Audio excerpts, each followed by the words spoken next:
I came home for Thanksgiving and exposed my husband's cheating. Then his stepfather helped my revenge. I came home for Thanksgiving. The house was empty except for my husband's stepfather in a rocking chair. A note said, "Gone on a cruise with my ex. You'll stay home and take care of stepdad. He needs you." The stepfather opened one eye and said, "Shall we begin?" I nodded. 4 days later, my husband was begging. The note trembled in my fingers as the blood drained from my face. It read, "Gone on a Caribbean cruise with Hannah. Mom decided to come too since she needed a break. You'll stay home and take care of Victor. He needs you back Monday. Brady." I read it twice, certain there must be some mistake. The paper fluttered to the kitchen counter as my hand went numb. "He's not coming back until Monday, is he?" The raspy voice behind me made me jump. I turned to see Victor watching me from the doorway, leaning heavily on his cane, but with eyes far too alert for the decrepit old man Brady had described. "No," I managed, my voice barely audible. "No one is. They've all gone on a cruise." Victor nodded slowly, as if he'd expected this exact scenario. "Left you with the dirty work, didn't they?" Classic Brady move. I had arrived at the Mitchell family home just 30 minutes earlier. My car packed with gifts and ingredients for Thanksgiving dinner. The silent house should have been my first clue. There were no delicious aromas of roasting turkey, no football game blaring from the living room television, no cheerful greetings. Instead, I found only an unheated house and Brady's stepfather sitting alone in a rocking chair, looking at me with those uncomfortably perceptive blue eyes. "I don't understand," I said, sinking into a kitchen chair. "We've been planning this Thanksgiving dinner for months. His mother was supposed to host. Everyone was coming." I pulled out my phone and tried Brady's number again. It went straight to voicemail, just like the previous 3 attempts. Victor shuffled to the refrigerator and pulled out a pitcher of water. "Been like this all week, quiet as a tomb. They left Tuesday morning." He poured himself a glass with slightly shaking hands. "Didn't even stock the fridge properly. Hope you brought groceries." I hadn't. I'd brought cranberries, sweet potatoes, and my special apple pie ingredients. Contributions to what was supposed to be a family feast, not provisions for an abandoned holiday. My phone pinged with a notification. With a surge of hope, thinking it might be Brady, I quickly checked it. Instead, it was an Instagram alert. Brady's sister had tagged him in a photo. With trembling fingers, I opened the app. The image knocked the wind from me. Brady was standing on a cruise ship deck, his arm around a young blonde woman I recognized as Hannah, his work colleague he'd mentioned increasingly often these past months. They were holding champagne flutes, toasting the camera. The caption read, #New Beginnings Caribbean Getaway with a Brady Mitchell and family. Family. The word stung like salt in an open wound. I scrolled through more photos. There was Brady's mother, Elaine, sipping a cocktail, looking anything but like someone who needed a break from caring for Victor. Another photo showed Brady and Hannah at what appeared to be a romantic dinner. The post was time-stamped 2 days ago, which meant this had been planned long before Brady told me we were expected at his mother's for Thanksgiving. "Find something interesting?" Victor asked, studying my face. I turned the phone screen toward him. "They're on a cruise with Hannah from his office. The one he said was just a colleague." My voice cracked. "They've been planning this while I was buying gifts and taking time off work for what I thought was a family Thanksgiving." Victor nodded grimly. "Hannah's been in the picture at least 3 months. She's called here asking for Brady several times." Pretty voice. Terrible laugh. I stared at him. "You knew. I know a lot of things they don't think I notice." He tapped his temple with a gnarled finger. "Mine's still sharp, despite what Brady tells everyone." My thoughts raced to our bank account. With shaking hands, I opened our banking app. 3 days ago, a $5,200 withdrawal. Almost our entire savings, money we'd been putting aside for a down payment on a house.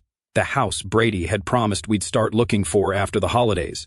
"He took our savings," I whispered, showing Victor the screen. "All of it." Victor wasn't surprised. "They've been doing the same to me for years. Taking a little here, a little there. For your care, Victor, they say. Meanwhile, the heat's turned down to save money. My medications are sometimes delayed, and Elaine buys herself another designer purse." I felt sick. This wasn't just about a ruined Thanksgiving or even the betrayal of an affair. This was calculated abandonment of me, of Victor, of responsibilities and promises. My phone rang. My best friend Leah calling to wish me a happy Thanksgiving. I silenced it, unable to explain this humiliation just yet. "There's leftover soup," Victor offered. "Not much of a Thanksgiving feast, but it'll do." I looked around the kitchen. Dirty dishes in the sink, empty takeout containers on the counter. They hadn't even cleaned up before leaving. Something hardened inside me. "No," I said firmly. "We deserve better than leftover soup." I grabbed my coat and purse. "I'm going to the grocery store. They might still have some turkey breasts and potatoes. We're having a proper meal today." Victor looked surprised, then pleased. "Haven't had a home-cooked meal in months. Brady always brings fast food when he bothers to come by." At the grocery store, my mind whirled with questions and emotions. How long had Brady been planning to leave me? Was our entire 5-year marriage just a convenient arrangement he could discard when something better came along? I mechanically selected a small turkey breast, potatoes, and some vegetables, barely registering the other last-minute shoppers around me. When I returned, Victor had managed to clear the kitchen counter and was sitting at the table with a stack of papers. "What's all this?" I asked, setting down the groceries. "Evidence," he replied, his blue eyes suddenly steely. "Bank statements, medical records, documented neglect. I've been keeping track for months." He pushed a folder toward me. "Brady and Elaine think I'm just a burden waiting to die. They don't know I've been watching them strip my accounts while providing minimum care." I glanced at the papers, detailed notes, account statements showing suspicious transfers, copies of medical recommendations that had been ignored. "Why are you showing me this?" I asked, unsettled by his methodical documentation. Victor leaned forward, suddenly looking less frail. "Because you've been wrong too, Jade, and because I don't have much time left." He tapped a medical report. "Terminal cancer, 3 months at most." I sat down heavily across from him. "I'm so sorry, Victor." He waved away my sympathy. "Don't be sorry, be smart." He looked at me with unexpected intensity. "They think they've left you with a burden, but they've actually given us an opportunity." "An opportunity for what?" Victor's thin lips curved into a smile that transformed his face. "For justice." He reached for an envelope and slid it across the table. "Inside is my real will and trust documents, not the one Brady and Elaine think exists." I didn't touch the envelope. "Victor, I don't understand." He leaned back in his chair and studied me. After a moment, he simply said, "Shall we begin?" Those 3 words hung in the air between us, loaded with possibility and hidden meaning. Before I could respond, he explained his proposition. Help him document the family's neglect and betrayal, assist with his final arrangements, and he would ensure I'd be taken care of financially after he was gone. The family who abandoned us both would lose everything they thought was coming to them. I stared at him, this man I barely knew, but with whom I suddenly shared a profound connection. We had both been deceived and discarded by the same people. Outside, the late afternoon shadows lengthened across an empty driveway where a family should have gathered. Inside, an unexpected alliance was forming. "Yes," I said finally, surprising myself with the firmness in my voice. "Let's begin." After our agreement, Victor sank back in his chair, exhaustion evident in the slump of his shoulders. The excitement of our newfound alliance had temporarily energized him, but now the fatigue returned to his face. "You should rest," I said, noticing the pallor beneath his weathered skin. "I'll finish making our dinner." Victor shook his head. "First, there's something you need to see." He pushed himself up with effort. "My medical records. You need to understand what we're working with, and how little time we have." He led me to a small bedroom that had clearly once been an office, but was converted into a makeshift sleeping space. A hospital bed occupied one corner, though Victor hadn't been using it. Instead, a regular twin bed against the opposite wall showed signs of use. "Can't stand that contraption," he explained, gesturing at the hospital bed. "Makes me feel like I'm already in hospice." From a locked drawer in the desk, Victor withdrew a thick folder labeled simply medical. He handed it to me without ceremony. "Pancreatic cancer," he said flatly as I opened it. "Stage 4, diagnosed 3 months ago." I scanned the documents, my stomach tightening at the clinical descriptions and grim prognosis. Various oncologists' notes, treatment recommendations, and scan results told the unmistakable story of a terminal illness. 2 months, Victor added, maybe less now. The last scan showed rapid progression. I looked up sharply. Brady knows this. Oh yes, they all do. His mother was at the appointment when we got the diagnosis. 2 days later, she started talking about how she needed a break from caretaking. His laugh held no humor. 66 years old and claiming exhaustion while I'm dying at 78. The cruelty of it struck me like a physical blow. They abandoned you knowing you only had months left. Weeks, more likely. Victor eased himself onto the edge of the bed. But that's not even the worst of it. Look at the medication list. I flipped to the prescription sheets. Multiple medications were listed: pain management, anti-nausea drugs, enzymes to help with digestion. Check the bathroom cabinet, Victor directed. Compare what's there with what should be there. In the adjoining bathroom, I found a disorganized collection of pill bottles. As I examined them, comparing with the documentation, disturbing discrepancies emerged. The powerful pain medication had been refilled twice according to the pharmacy labels, but the bottle was nearly full. The expensive enzyme supplements were only half full when they should have been almost untouched based on the refill date. They've been diluting them, Victor confirmed when I returned with the evidence. 1 pill instead of 2, half doses of the pain medication, and those appointments for the palliative care specialist? Too expensive, Elaine said. My hands trembled with anger as I returned the documentation to its folder. That's not just neglect, Victor. That's abuse. It's what happens when people see you as an obstacle rather than a person. He pulled a small notebook from beneath his pillow and handed it to me. I've been keeping track. Times when medications were missed or reduced, appointments canceled, money that disappeared from my checking account for home care supplies that never materialized. The meticulous documentation stunned me. Pages of dates, times, specific incidents. Despite his illness, Victor's mind remained razor sharp. Let me fix you something to eat, I said, needing a moment to process everything. You must be hungry. In the kitchen, I found pitiful supplies: a few cans of soup, some stale bread, milk on the verge of spoiling. From my grocery run, I managed to put together a decent meal of roasted turkey breast, mashed potatoes, and green beans. Not the Thanksgiving feast I'd planned, but far better than leftover soup.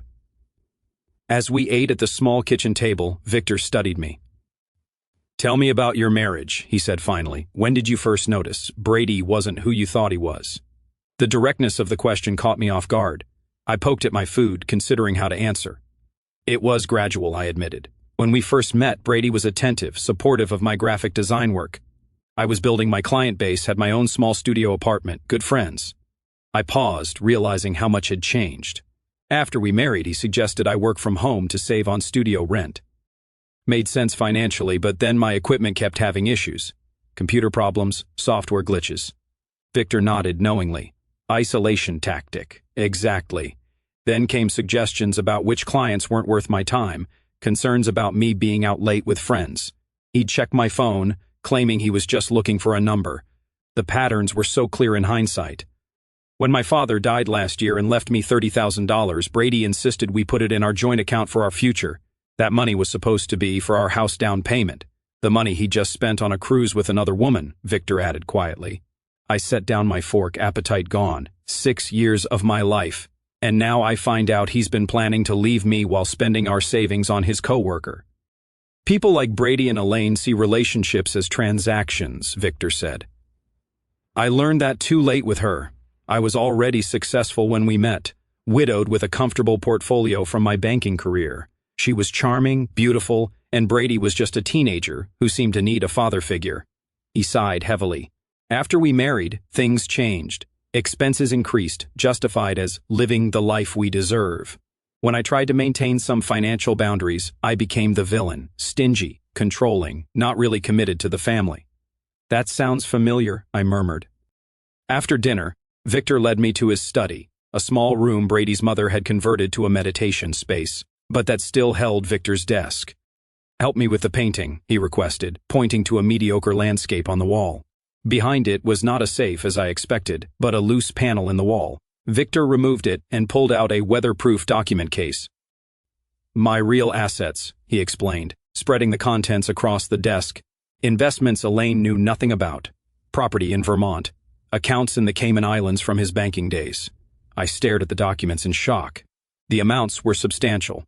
Well over $3 million in assets entirely separate from what the family could access. Brady and his mother have been siphoning from my known accounts for years, Victor explained. But this they can't touch. I made sure of it. He pointed to a property deed.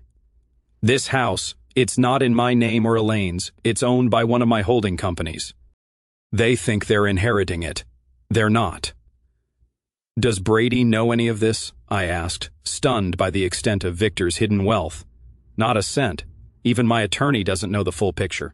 Only my financial advisor in Boston, and he's been sworn to secrecy.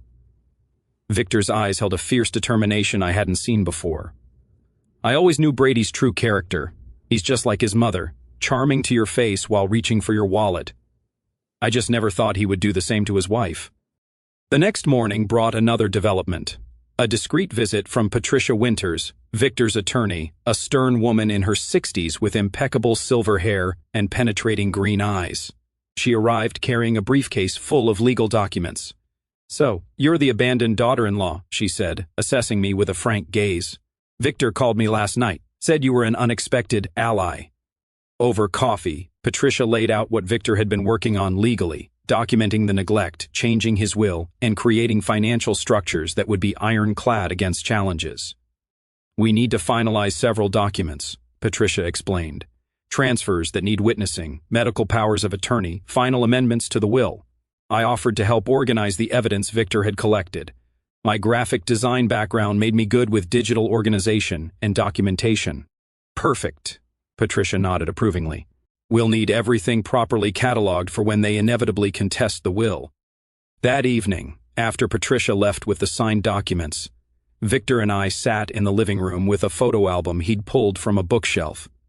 "Look at this," he said, pointing to a photo of Brady as a teenager, his mother behind him, always whispering in his ear. He turned the page. "Here's Brady's father before the divorce. Notice how miserable he looks. Elaine did to him what Brady's doing to you." Page after page revealed patterns I recognized from my own marriage: subtle control, financial manipulation, the caring facade that dropped when money was involved.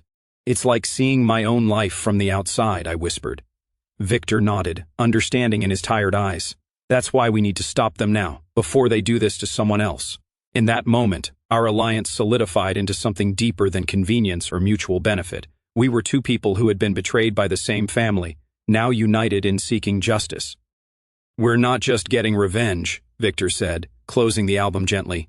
"We're making things right." I reached over and squeezed his thin hand. "Yes, for both of us." The next morning, I woke with renewed purpose. Victor and I had stayed up late strategizing, and now it was time to put our plan into action. After checking on Victor, who was having a relatively good day despite his condition, I made a quick breakfast and laid out our priorities. "First," I said, pouring him a cup of tea, "we need to establish the narrative of your rapid decline." Victor nodded.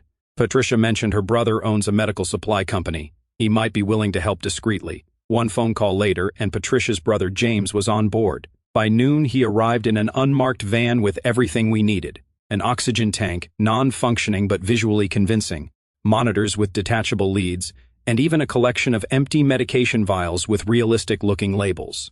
"Medical theater," James called it with a wink, as he helped us transform Victor's bedroom into what looked like an intensive home care setup.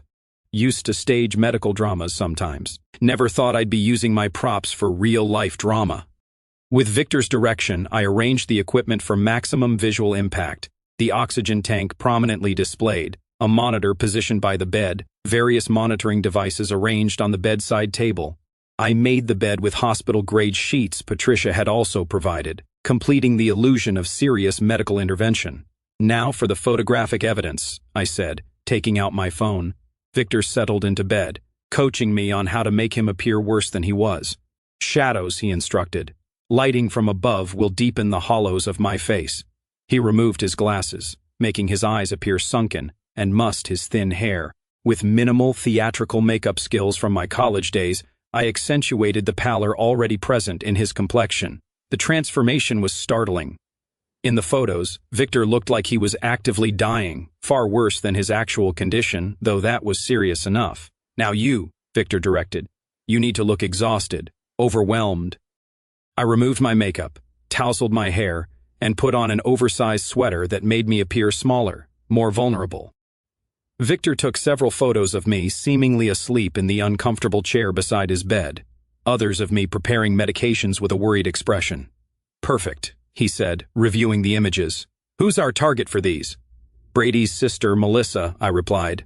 "According to your phone, she's the only one who's texted to check on you since they left." I crafted a carefully worded message to accompany the photos. Victor had a difficult night. Fever spiked to 102 degrees. Managing pain as best I can.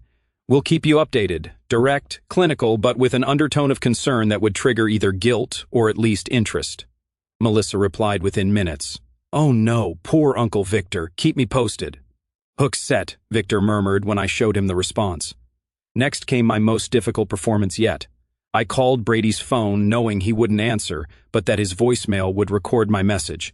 Victor activated the recording app on his phone to preserve my side of the conversation. Brady, it's me again, I said, injecting controlled panic into my voice. Victor's condition is deteriorating faster than expected. The hospice nurse is concerned about his breathing. Please call me back as soon as you can. I paused, then added with just the right tremor, I really need your support right now. I made similar calls every few hours, each message increasingly urgent, each carefully recorded. Between calls, I created a detailed medical log with fictional but realistic episodes, temperature spikes, pain breakthroughs, respiratory difficulties. I backdated some entries to create a consistent narrative of decline beginning before they even left on their cruise. You should have been an actress, Victor commented as I showed him the log. I prefer to think of it as creative nonfiction, I replied with a grim smile. Every good story needs documentation. Around 4 o'clock that afternoon, our planning was interrupted by a knock at the door. I opened it to find an elderly woman holding a covered casserole dish. I'm Edith Peterson from next door, she announced. Thought you might need some dinner. Looking after Victor is a full-time job, I imagine. I invited her in, grateful for both the food and the unexpected opportunity she presented. Over coffee, Mrs. Peterson revealed herself as a potential goldmine of information and support. Been watching that family for years, she confided, lowering her voice as though Victor might overhear from his bedroom, though he was actually resting. The way they treat that poor man. Your husband is no better than his mother, if you don't mind my saying so. I don't mind at all, I assured her. I'm discovering exactly what kind of family I married into. Mrs. Peterson patted my hand. Victor was so good to that boy, you know. Paid for his college, bought him his first car. And how does Brady repay him? By taking off on vacation while his stepfather is dying. I let my genuine anger and hurt show. They left me a note, just a note telling me to take care of him. Shameful, Mrs. Peterson declared. Absolutely shameful. You know, the whole neighborhood has noticed. Last month when Victor fell in the yard, it was my herald who helped him up. Brady was inside watching football, ignored our knocks completely. By the time she left, Mrs. Peterson had promised to spread the word among the neighbors that Victor needed support and visitors, while his family was selfishly gallivanting in the Caribbean. I carefully documented her statements and the date of her visit. Over the next 2 days, 5 more neighbors visited, each with their own stories of witnessing Brady's neglect of Victor. Each visit strengthened our case and provided additional witnesses to both Victor's apparent decline and the family's absence during what they believed to be his final days. On Saturday morning, Patricia returned with the final documents for the asset transfers. We drove Victor to the local bank, where he'd been a customer for over 30 years. The manager, Mr. Collins, greeted him warmly. Victor, good to see you out and about. How are you feeling? Getting my affairs in order, Richard, Victor replied, his voice deliberately weaker than usual. Memory still sharp, even if the body's failing. In the privacy of the manager's office, Victor officially transferred control of his hidden assets to a series of trusts that would benefit me and several eldercare charities. Mr. Collins watched with sympathy as Victor's shaking hand signed each document. Your stepson was in last week, the manager mentioned casually as we completed the paperwork, asking about your accounts. I reminded him that without proper authorization, Victor smiled thinly. Always planning ahead, that boy. I remember when he came in to cash that check for his graduation gift, Mr. Collins continued. Didn't even thank you. Just complained it wasn't enough for the car he wanted. Another piece of evidence. Another witness to Brady's character. That evening, as we were reviewing our progress, Victor's phone rang with a video call from Melissa. We quickly put our plan into action, arranging Victor in bed, surrounded by medical equipment, an oxygen cannula in his nostrils. I mussed my hair and pinched my cheeks to bring a stressed flush to my face. When I answered the call, the camera showed me first, looking exhausted. Oh, Jade, Melissa gasped. You look terrible. Is everything okay? Managing, I said simply, turning the phone toward Victor, who gave an Oscar-worthy performance of semi-consciousness, his breathing deliberately labored. Uncle Victor? Melissa called. It's Melissa, can you hear me? Victor's eyes fluttered weakly. Melissa, he whispered. That you, sweetheart? The concern in Melissa's voice sounded genuine, but what came next revealed her true priorities. Should we come home early? Is he going to make it until Monday? I turned the camera back to my face. It's hard to say. The hospice nurse thinks his systems are shutting down. If you want to say goodbye, let me talk to Brady and Mom, she said quickly. The thing is, these tickets were non-refundable, and Mom's been so stressed lately. I nodded understandingly while fighting back genuine disgust. Of course. It's just that Victor keeps asking for Brady in his more lucid moments. I'll tell him to call, Melissa promised, as soon as they get back from their shore excursion. After ending the call, Victor sat up and removed the oxygen cannula. Did you record that? I held up my other phone, which had captured the entire conversation. Every word. Victor's smile was satisfied, but tinged with genuine sadness. My family weighing their cruise tickets against saying goodbye to me. I knew it would happen exactly like this. I sat on the edge of his bed, suddenly emotional. I'm sorry, Victor. He shook his head. Don't be. Their true colors needed to be revealed. He reached for my hand. You know what the strangest part is? These past few days with you, with someone who actually cares, have been better than months with them. We sat in companionable silence, contemplating what we had set in motion and the final steps yet to come. Our counterattack was fully underway, the trap nearly set. Now we just needed to spring it at precisely the right moment. Sunday morning dawned with a subtle shift in the atmosphere. As I brought Victor his morning tea, I noticed his hands trembling more than usual, a bluish tint around his lips that hadn't been there before. You don't have to pretend for me, I said softly, helping him sit up. You're really not feeling well today, are you? Victor's smile was thin but genuine. Ironic, isn't it? After all our play acting, the real thing sneaks up on us. I called the hospice nurse who had been making weekly visits before the family left. She promised to come by that afternoon but advised me on managing his comfort in the meantime. This wasn't acting anymore. Victor was actively declining, and a rush of protectiveness swept over me. Our revenge scheme suddenly felt secondary to ensuring his comfort and dignity. What would you like for breakfast? I asked, trying to maintain normalcy. Peaches, he said, surprising me. Fresh peaches with cream. My late wife Martha used to prepare them every Sunday morning. The request sent me to 3 different grocery stores before finding decent peaches in November. When I returned and prepared them as he described, sliced into perfect crescents with a dollop of whipped cream, Victor's eyes misted over at the first bite. Just like she used to make, he whispered. No one's bothered to remember such things about me in years. Throughout the day, I found myself doing things not for our plan, but simply for Victor's comfort, adjusting his pillows, reading aloud from his dog-eared copy of Raymond Chandler's The Big Sleep, playing the classical music he mentioned enjoying. The genuine care that had developed between us over our short time together surprised me with its intensity. You know, Victor said during a lucid moment that afternoon, I haven't been treated with such kindness since Martha died 12 years ago. Strange how a stranger has shown me more compassion than my own family.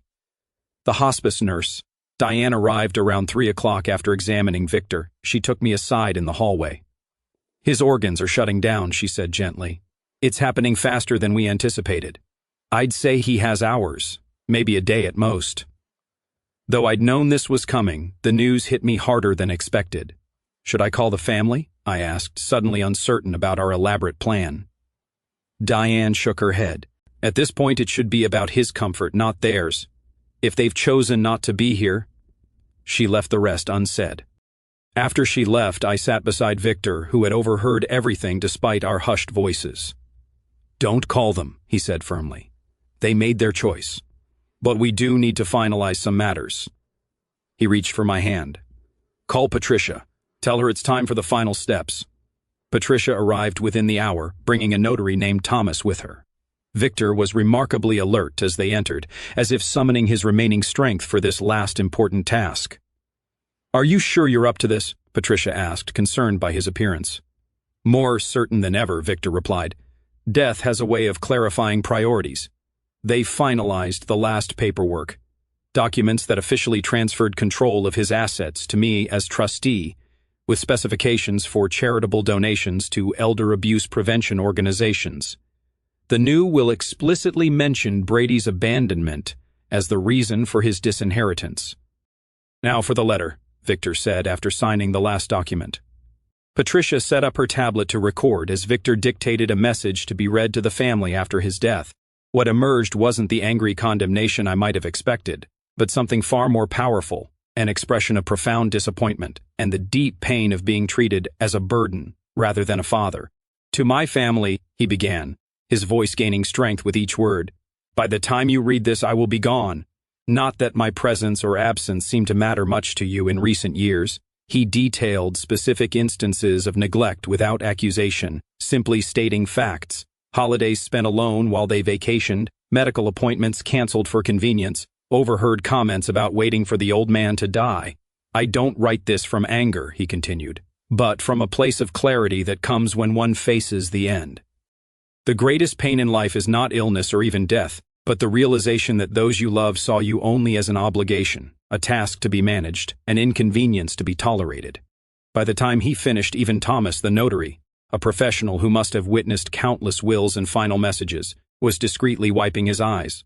Patricia, despite her usual stoic demeanor, reached for Victor's hand. We'll make sure they hear every word, she promised. After they left, Victor asked for his old video camera. They might question my mental capacity, he explained. I want to record my testimony while I'm clearly lucid. I set up the camera, and Victor delivered a 20-minute statement directly to the lens. He was remarkably composed, methodically describing years of gradual neglect and his decision to leave his estate to me. Jade showed me more dignity in 4 days than my family did in 4 years, he stated clearly. She is the only one who earned the right to benefit from what I spent a lifetime building. He described specific incidents. Brady's dismissive comments at doctor's appointments, meals left just out of reach, medications forgotten during weekend trips. The recording was devastating in its calm delivery and damning details. By evening, Victor's energy was fading. I helped him to the living room at his request, settling him in his favorite chair by the window. There's a bottle of port in my study, he said. Behind the economics textbooks, Martha and I were saving it for our 50th anniversary. I found the dusty bottle where he described and poured a small amount into 2 crystal glasses I discovered in a neglected cabinet. To justice, Victor said, raising his glass with effort. To dignity, I added. We sat together as darkness fell, Victor occasionally dozing while I read to him from his favorite book. He spoke intermittently about Martha, about his early career, about trips they had planned but never taken. Not once did he mention Brady or his mother.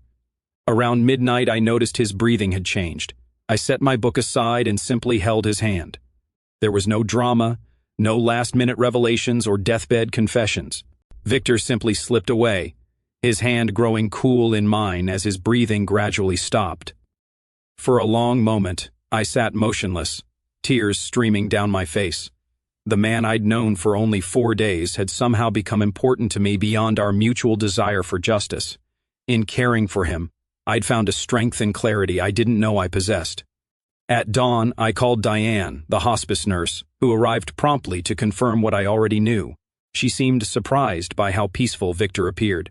Many terminal patients show signs of distress, she commented. He looks like he simply fell asleep. He did, I said quietly, reading Raymond Chandler and drinking 50-year-old port. After Diane made the official pronouncement, I called the funeral home Patricia had recommended. 2 somber men arrived within the hour to collect Victor's body. One of them knew Victor from community functions and expressed genuine condolences. He was a good man, he said, always generous with the fundraisers. Once they left, the house felt suddenly empty. I allowed myself a few moments of genuine grief before focusing on the next phase of our plan. Brady and his family would be returning the following day, expecting to find a dying man they could comfort in his final hours, thereby easing any guilt about their abandonment. Instead, they would find me and the consequences of their actions.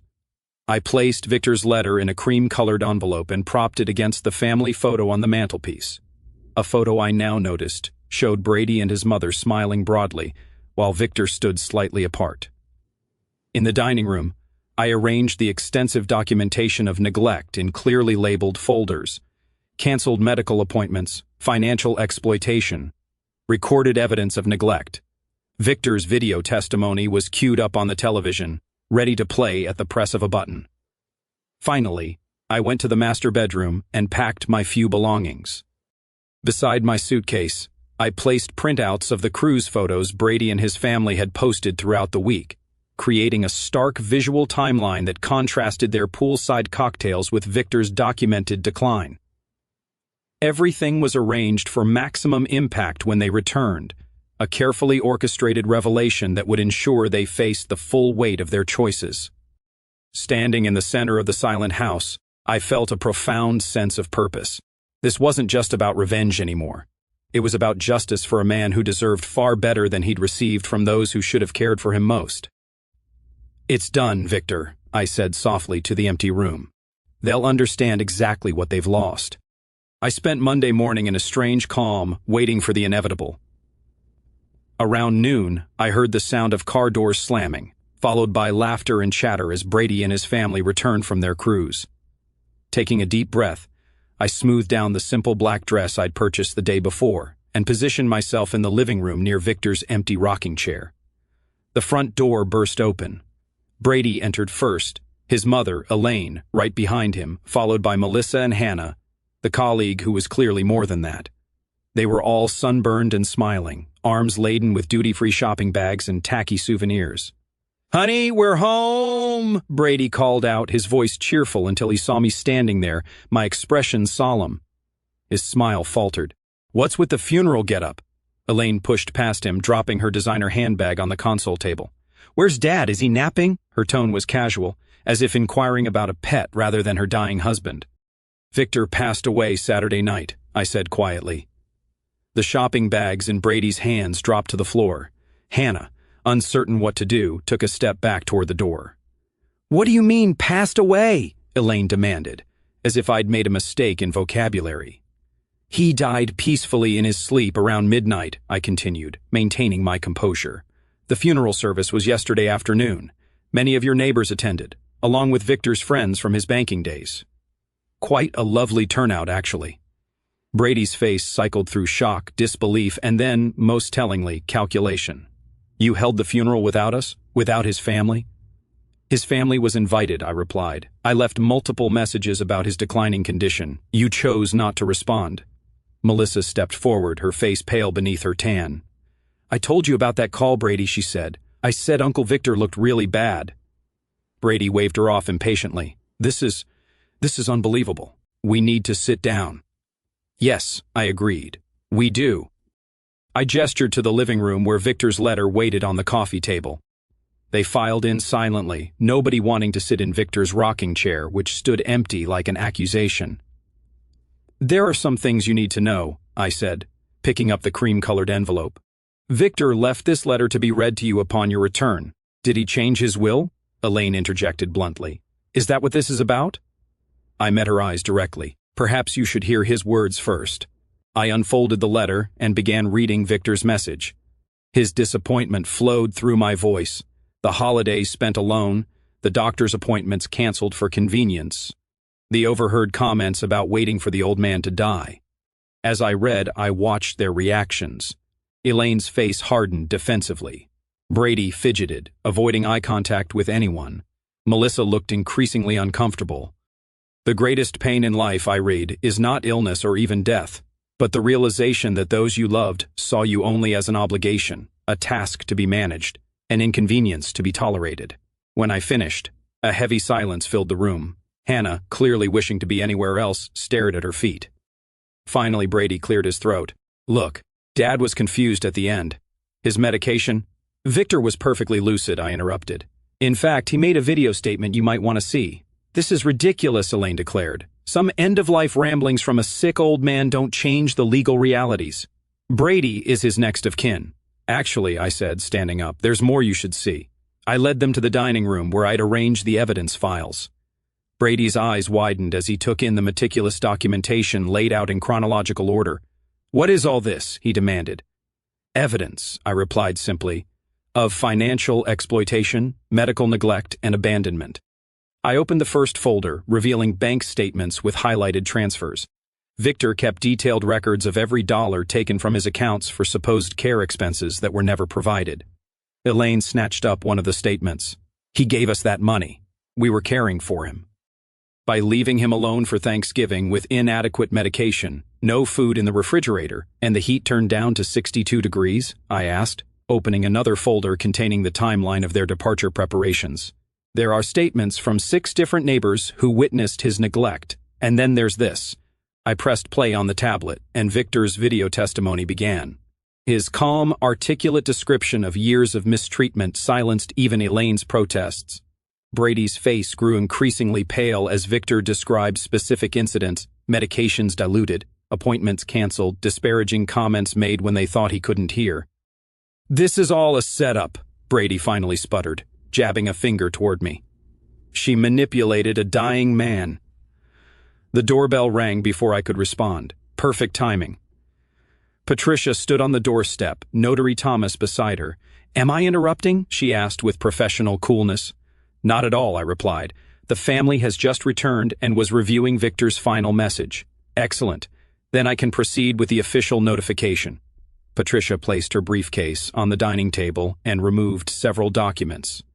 "As executor of Victor Harmon's estate, I'm here to inform you of the provisions of his final will and testament." Brady straightened, composing himself, a smug smile beginning to form on his lips.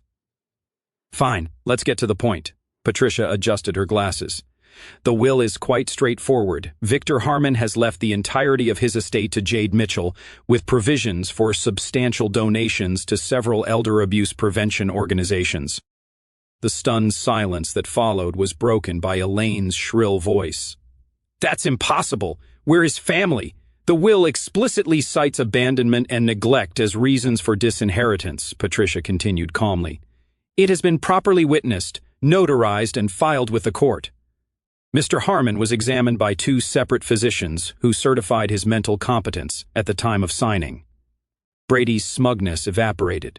"This is fraud. We'll contest it." "You're welcome to try," Patricia replied, unfazed. "However, given the extensive documentation of neglect, the video testimony, and witness statements, I would advise against it. You'd only be spending money you don't have." "What do you mean, money we don't have?" Elaine demanded.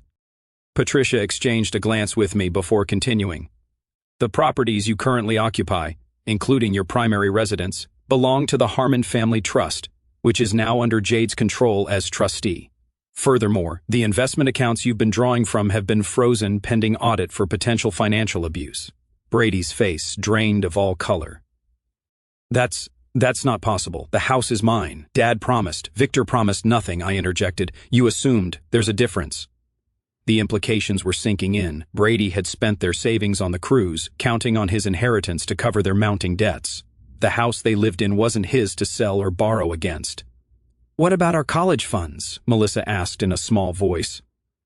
"Grandpa set those up for us." Brady couldn't meet his sister's eyes. Patricia answered gently. "Victor provided funds to your father for that purpose several years ago. However, those accounts were never established." Melissa turned to Brady, horror dawning on her face. "You spent our college money?" The family erupted into accusations and denials. Hannah quietly slipped out the front door, escaping the implosion. I let the chaos continue for a few minutes before stepping away to retrieve my suitcase from the bedroom. When I returned, Brady followed me into the hallway, his demeanor completely transformed.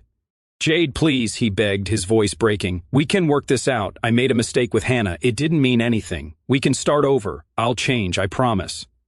I looked at this man I had once loved, seeing him clearly, perhaps for the first time. Behind the handsome features and practiced charm was someone who had never truly cared for me or anyone but himself. Calmly, I removed my wedding ring and placed it in his palm, followed by the keys to our apartment. "You left him to die," I said quietly. "Now you get nothing, including me." I walked toward the door, suitcase in hand. Brady's pleas turned to threats as he followed me. "You won't get away with this. I'll fight it in court. You manipulated a sick old man." At the doorway, I turned back briefly. Everything was done legally. "You taught me one valuable lesson in our marriage, Brady. Always keep receipts." I stepped outside into the bright November sunshine. Behind me, I could hear Brady's continued protests and Elaine's angry voice demanding Patricia explain how this could happen. But those voices were already fading, becoming part of a past I was leaving behind. Patricia had arranged for a room at a quiet hotel while I figured out my next steps. As I placed my suitcase in the trunk of my car, Mrs. Peterson appeared on her porch across the street. She gave me a knowing nod and a small wave. I waved back, feeling a surprising lightness despite the emotional weight of the past few days. Victor's final gift wasn't just financial security, though that would certainly help me rebuild my life. The true gift was the clarity and strength I'd found while helping him find justice. As I drove away from the house and the shattered family inside it, I wasn't thinking about revenge or even vindication.